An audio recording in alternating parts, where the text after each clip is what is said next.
সিরাজগঞ্জ থেকে জানাতে যোগ দিচ্ছেন সহকর্মী সাজিরুল ইসলাম সঞ্চয়। বেলকুচিতে ইউনিয়ন পরিষদ চেয়ারম্যান জহুরুল ইসলামকে টাকাসহ আটক করা হয়েছিল, তো তার ব্যাপারে কি ব্যবস্থা নেওয়া হয়েছে জানাবেন।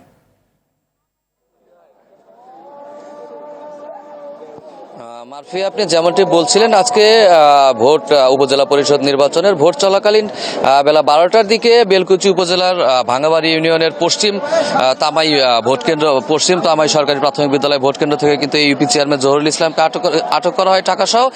তাকে আটক করার পর কিন্তু তাকে গোয়েন্দা পুলিশ আটক করার পর কিন্তু তাকে থানা পুলিশের হাতে হস্তান্তর করেছে এবং প্রেস ব্রিফিংয়ে আমাদেরকে যেমনটি জানিয়েছেন যে আসলে তার বিরুদ্ধে নিয়মিত মামলা দায়ের করা হবে নির্বাচন কমিশনের যে নির্ধারিত আইন রয়েছে সেই আইনে।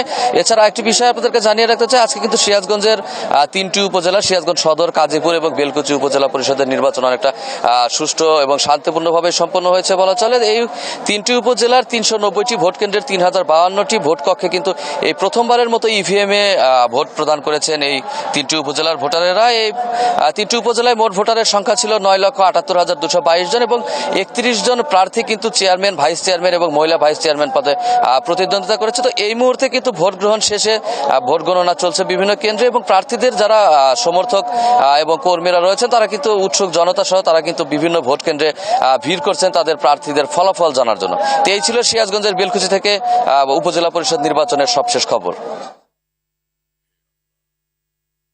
ধন্যবাদ আপনাকে।